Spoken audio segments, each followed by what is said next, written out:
Welcome to the Lay Under Bet Sports Betting Show. Merry Christmas Eve as I record this here for you guys on Tuesday night, getting ahead of the Wednesday slate on Christmas. Going to take a look at how we did here on Monday. A lot of bets that we threw on the card, 11 of them. Lost a unit, but we will talk about that here in just a minute. Also got plenty of player prop projections for you. Only one bet on the card right now, as there's still a lot to learn about the injury report and rotations, including starting lineups for teams like the Lakers. So I'll show you what I'm looking at. Hopefully this will help you make your bets as some more news comes out to help us make those bets and get the best value. If that all sounds good, give that video a like. Let's get right into it. 5 and 6 on Monday, lost a unit. All things considered, we kind of avoided too much of a vig, right? We only lost one unit by putting one unit down on each bet. Normally, when you take mostly minus 110s and you don't get any plus money bangers in there like we got with the even money bet on Sohan and the plus 130 on Suggs rebounds, you're going to lose a little bit more. You're going to lose closer to 2 units, even if you go 5 and 6. So feeling pretty good that we're only at the minus 1 there. When you play with this much volume as well, minus 1 unit is not bad. This could have been as bad as a minus 7 or 6 unit day when you play that many bets. So you take it, right? You take this and you move on because there's going to be plenty of winning days. We're winning here at about a 58% clip. That's plenty to win enough money this NBA season. And that's the last thing I'll say here. I'm really not worried about one losing day. I wouldn't change anything because we went 5 and 6 as opposed to going 8 and 3 or the other types of winning days that we've had recently. There's no reason to change anything. It's just this is what happens. You don't win every day. And only losing one unit, there's plenty of people who will tell you that losing one unit in a day, it pales in comparison to the worst day that they've had, myself included, where I've lost up to 6 units on one card. But at the end of the season, I'm up 40 plus, at least for the last 3 years, because this is a slow grind and a marathon. You take the expectation that you're going to lose, you incorporate it into your betting, and it really helps mentally. And this is all for the mentals, y'all, because for me, I'm okay at night losing just the one unit, right? I'm going to be all right and figure this out moving forward as well. But for some people who struggle with this type of stuff, it's important to remember that you should be betting with that bankroll management in a way that you can afford to lose 1 to 2 nights here and there. So hopefully that's helping some of y'all that may have not won much money on Monday, but we'll come back here. Quick look at the unders. That has not been good for me. Obviously, people are most upset in the comments, as I saw, on Jordan Poole and James Harden. And there's something a little bit more frustrating about losing an underbet, and I get that. Thing is I'm playing value where I find it. Poole, as Free Sauce, my guy in the VIP Discord and one of the guest cappers in the free Discord as well, mentions all the time, this Jordan Poole is a legend killer, Randy Orton style for those of y'all that are wrestling fans, right? Where it's just like if you're at the top, Jordan Poole's coming for you. And that was the case against the Oklahoma City Thunder, who should have been really good at limiting everything he wants to do, and we're not. He just went off, killed us by half. Bobby Portis was basically a hook. He was at 19.5. This game was never close. Chicago's tough to read if they're going to be able to stay in games right now. So that game killed us. The Bucks and the Bulls. Middleton got hooked on his assist, but really he had 2 at the half and only ended with the 5 after getting 3 in the fourth quarter late. So it was kind of like the points were the play for him with Giannis and Dame out. And now that he's back up to closer to 30 minutes, points are going to be the case. He's going to have the ball in his hands the whole time. So if you want to play points and assists, great, but make sure you get the points in there because he's going to be doing a lot of shooting without Dame and Giannis. Io should have done the assists. The rebounds and the assists were the play. It was either way. It's tough to gauge the stats that he's going to put up and do really well when Josh Giddey's out. But when Josh Giddey's out, we're going to continue to eye Io and take overs on him. Maybe we'll incorporate the assists a little bit more. We'll take a look. But Aaron Gordon did nothing on the boards. Really liked him once we saw that Jamal Murray was out, but there wasn't much of a game against Phoenix, so he didn't have much to bring there late in the game as far as the rebounds go. And Harden got us late with an assist with 25 seconds left. Still like that play for him as an under as high as 37.5 PRA against a really good defense like Memphis, but they came to play a lot more than I thought they would for the Clippers, and Harden was a big part of that. So we're still up 36 units. The goal is to get to 100 by April. We're on track for that still, but we got to start picking up back up the pace a little bit and go on one of these hot streaks pretty soon. Still, in the last week, we're up 6 units, so it's really hard to complain and act like we're not doing really well. So if you are interested in jumping in the VIP, still got plenty of space for y'all.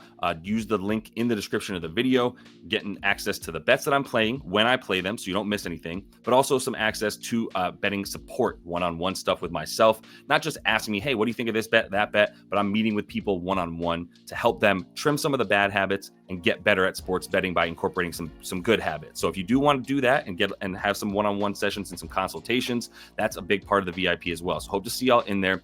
But let's get into what I have here for Wednesday.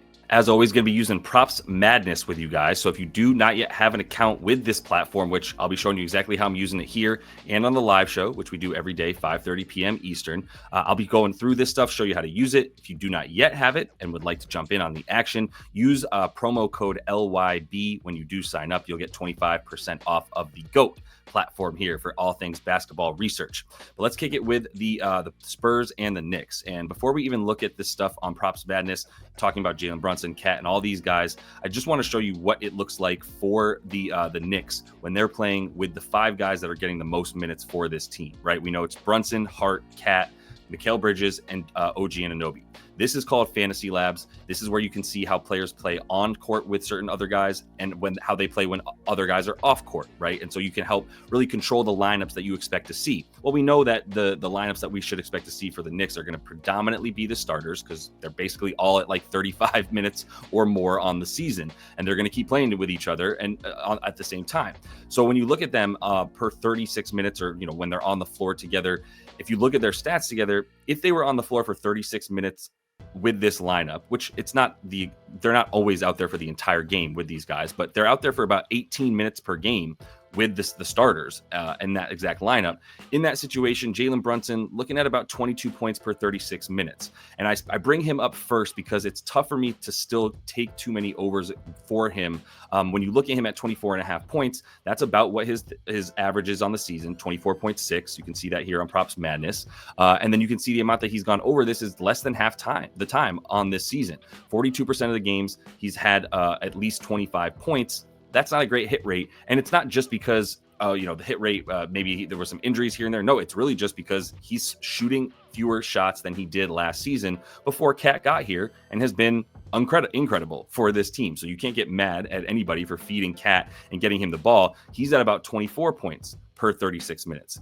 Then you look at OG and Mikal, 15 points each per they're basically the same player. It's so tough to choose. And Josh Hart not far behind at 14 points. When they're all playing together, it's just basically a much more even distribution than it was last year when we could just bank on Jalen Brunson taking a ton of shots. You can see this year he's at 24.6 points per game. Last season, 29.3 points per game, including the playoffs. And if you filter this to just be the regular season, still 28.8 points per game. A lot more shots that he was taking, a lot more trips to the free throw line for him. So it's just not the same. Now, the reason I'm already just giving reasons against him in this game is because he's going to look like a really, really good matchup against the Spurs. And there's a couple reasons for that. One, if you scroll down here on Props Madness, you get the player shot chart and you get player play type analysis. Easy for me to say.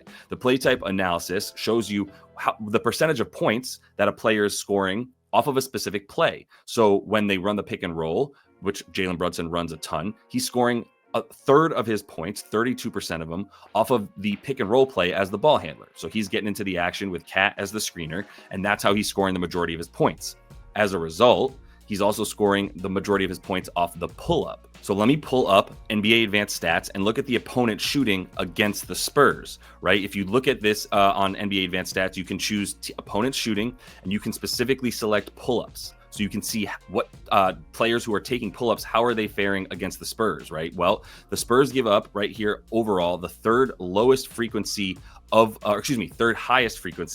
pull-up shots. So other than the Suns and the Magic, nobody is allowing more pull-up shots per game than the San Antonio Spurs. From 3, it's a similar situation, right? The amount of 3-point shots off of the pull-up that they're allowing, they're about top 10, however you want to look at it, bottom 10 in terms of the frequency against them and the 3-point shot being taken, and the amount of makes that are coming in, about 3.9 per game off the pull-up 3, which is another Jalen Brunson specialty, which adds up when we bring back up the play type analysis. That adds up for the pick and roll ball handler being the guy that scores the most, because after he gets the screen, he's not catching it off a pass. He's got the ball, pull-up shot. So you get what I'm saying. He looks like a really good sort of play here for the over. And I'm not poo-pooing it. I just haven't just blindly played it because of how good it looks, when in reality, I still don't trust Jalen Brunson in a game that I don't think is going to be that fast paced. If we look at the Spurs in pace, they're 15th, but we know the Knicks are like the 3rd slowest team in the league. The Spurs defense has gotten better this season as well, up to 16th in defensive rating, way better than like 27th where it was last year. Obviously, Wemby being a part of that, Chris Paul has helped organize things guys, and they've had Jeremy Sohan out there for the right amount of minutes, etc. So this team looking a lot better on defense. I just heed a little bit of caution of just taking a high number like 24.5 for Jalen Brunson just to start. A bet that I do like, though, and I haven't played it yet, for those of you guys in the VIP watching this saying, well, why I haven't played Karl-Anthony Towns assists yet, but that's where I'm going next real quick. I just think that we can't ignore the fact that 3.5 assists for him is available at minus 115 still. And yes, the hit rate as of late has been good, and it hasn't been like way over. It's still about 4 is about what he's averaging, but he's at about 3.5 on the season. And I would say that if you look at when he started to dime up right here on November 23rd against the Utah Jazz, that was when things seemed to start to click for the offense. Well, they lost that game, and right afterwards is when things started to click. They came back and pounded Denver, right, by 27 points. And really the offense at that point started to take off. They've had a really nice little streak of wins with just like 2 losses over the course of those last roughly 12 games. And a big part of that is going to be Cat figuring out how to incorporate himself into the offense, not being shy anymore, and having a ton of touches, right? And that's another thing that I'll show you real quick is if you're looking at NBA Advanced Stats, and I'm back on the page, I'm looking at player stats, and I'm just going to go to advanced the tracking data here to show you touches and passes, which is really important. But touches as much as anything, if we look at, let's say, the last 15 games, and we pull up just the Knicks, and this is all leading to the bet for Karl Towns for the assists looking really good. If we look at touches, because we want to know how much does someone have the ball in their hands, well, yeah, Josh Hart and Jalen Brunson are going to be way up there, but Cat is third and not that far behind with 62.5 touches. He's passing the ball a ton. If you look at this as instead of touches data, you can look at passing data, pulling up passing, and I just want to get to the Knicks once again, so I'm filtering it to just New York.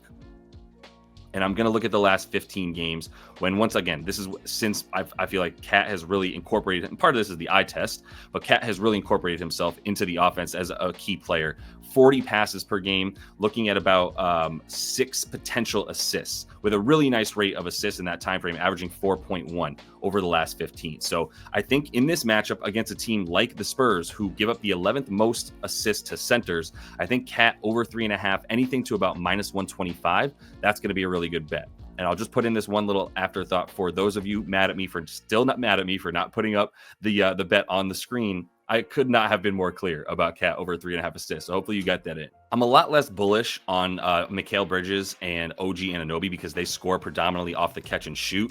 And you can see if we assume that if the Spurs are so good at bad at limiting pull-ups, it's probably because they're limiting catch and shoot, right? They're giving so much up to the pull-up shooter, in part because they're selling out to not allow the spot-up shooter or the catch and shoot guy to get his shots off. They are giving up like the 6th lowest frequency of catch and shoot shots. That includes from the 3-point line as well, the 4th lowest frequency of catch and shoot threes that they're allowing. That's Mikal Bridges and OG Anunoby to a T, right? If we pull one of them, even just one of them up, they have very similar numbers, do very similar things on offense. And if we look at the spot up right here, that's accounts for 1/3 of Mikal's points. If we pull back up OG Anunoby and look at his season shot chart, you can see he's also at about 30% of his shots, or his points rather, come off of spot up shooting. Spurs don't allow that. So neither of those guys are looking like too good of bets for overs in this game. I'm going to be honest with you. I don't have the stones to bet on the Mavs and the T-Wolves in this game. I don't know what to do with it. So I'm going to move past it.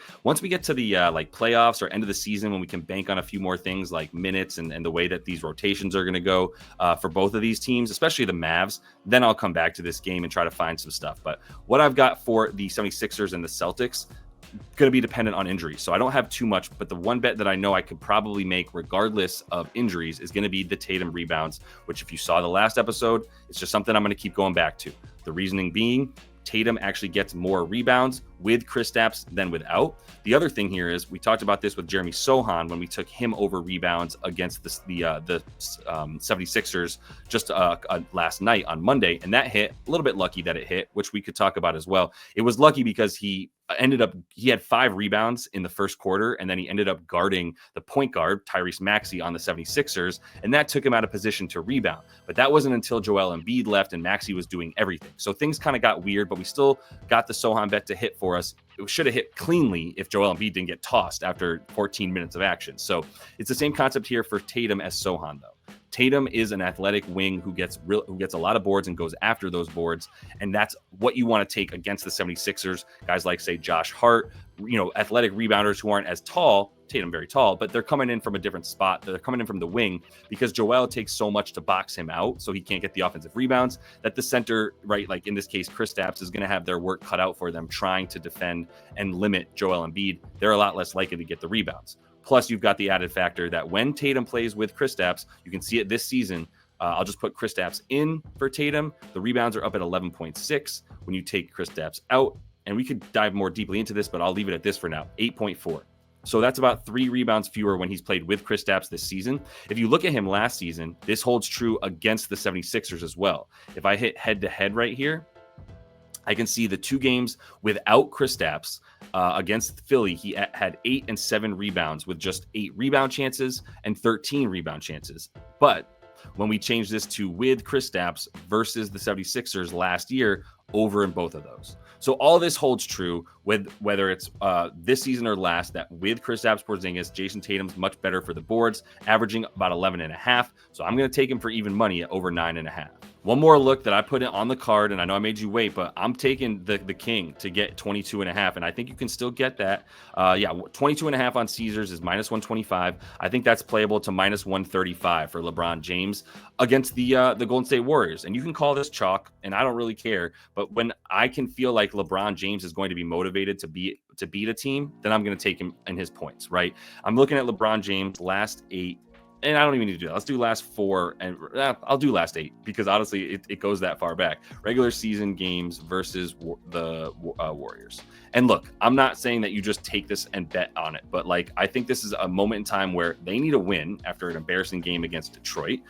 This is a division rival. It's Christmas. This is a team that he does super well against because they still don't have anybody to limit him. It certainly isn't going to be Draymond. It certainly isn't going to be Jonathan Kuminga. There are no good options for them as anybody to limit LeBron just getting to the rack. It ain't going to happen. So he's going to have his way. You see in these last 8 games against this team, going back to the whole time he's been on the Lakers, he's gone over all but this one right here in February of 2 seasons ago, where he had 13. Everything else still good to go. I know it's not the same LeBron, but he's still at 23.5 points on the season. I think he's going to get as close to closer to 25. Like I think up to 23.5 is still playable at about minus 110. It's just that simple. Him going up against Steph and company, I'm going with it for him on the points in this one. All right, that's all the time that I have so that we can I can get back to Christmas Eve with the fam. But appreciate everybody and hope you all have a great holiday. If you do want to jump in the VIP so you don't miss any of the bets that I do get on the card over the course of the next 24 hours for this Christmas Day stuff, and then obviously moving forward, definitely jump into the description of the video,